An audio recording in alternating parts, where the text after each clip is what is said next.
Let us go then, you and I, when the evening is spread out against the sky like a patient etherized upon a table.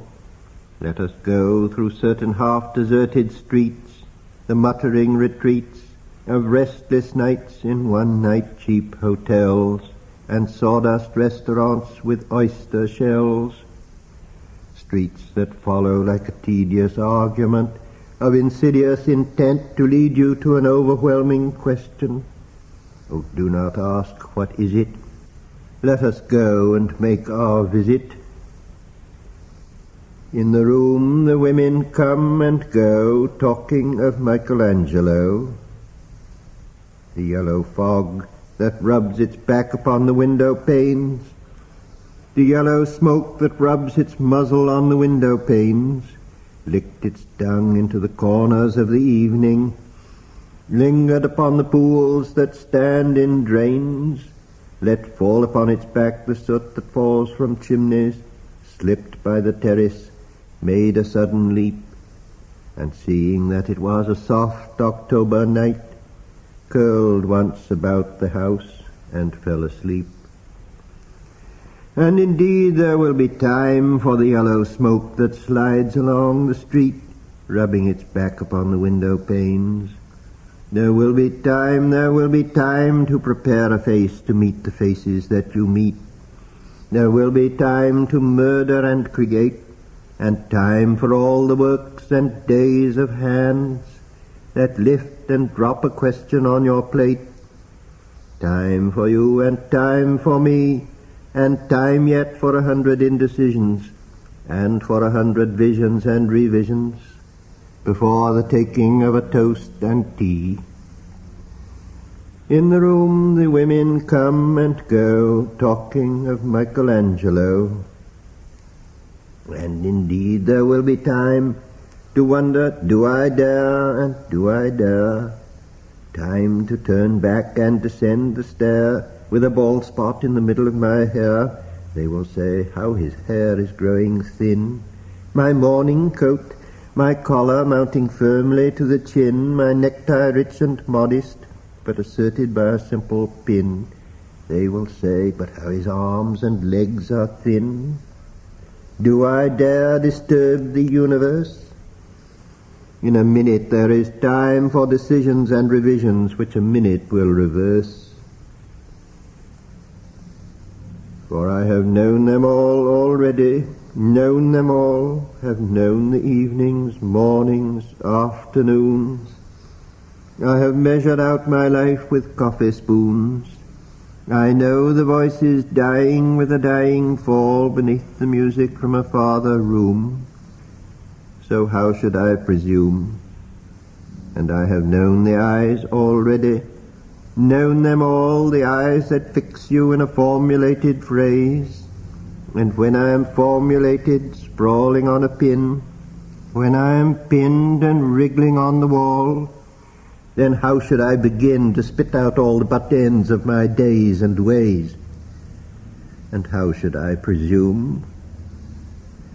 And I have known the arms already, known them all, arms that are braceleted and white and bare, but in the lamplight down with light brown hair. Is it perfume from a dress that makes me so digress?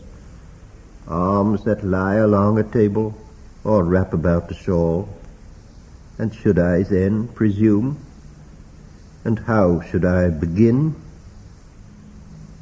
Shall I say, I have gone at dusk through narrow streets and watched the smoke that rises from the pipes of lonely men in shirt sleeves, leaning out of windows. I should have been a pair of ragged claws scuttling across the floors of silent seas.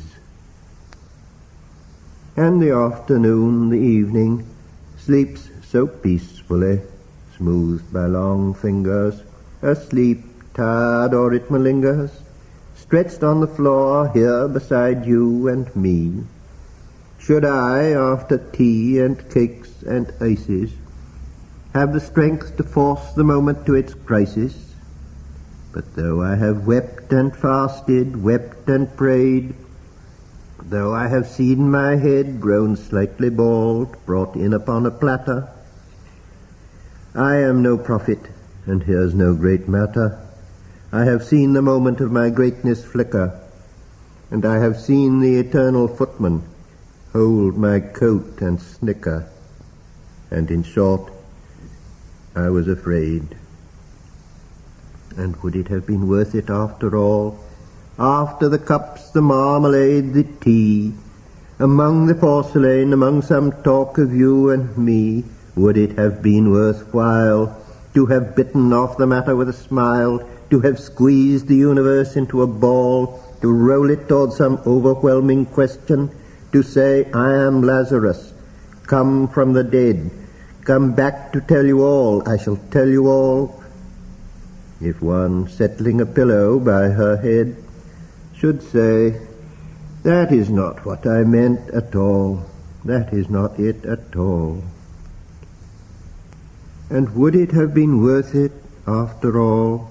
Would it have been worthwhile after the sunsets and the dooryards and the sprinkled streets, after the novels, after the teacups, after the skirts that trail along the floor, and this and so much more? It is impossible to say just what I mean, but as if a magic lantern threw the nerves in patterns on a screen. Would it have been worthwhile if one, settling a pillow or throwing off a shawl and turning toward the window, should say, that is not it at all, that is not what I meant at all?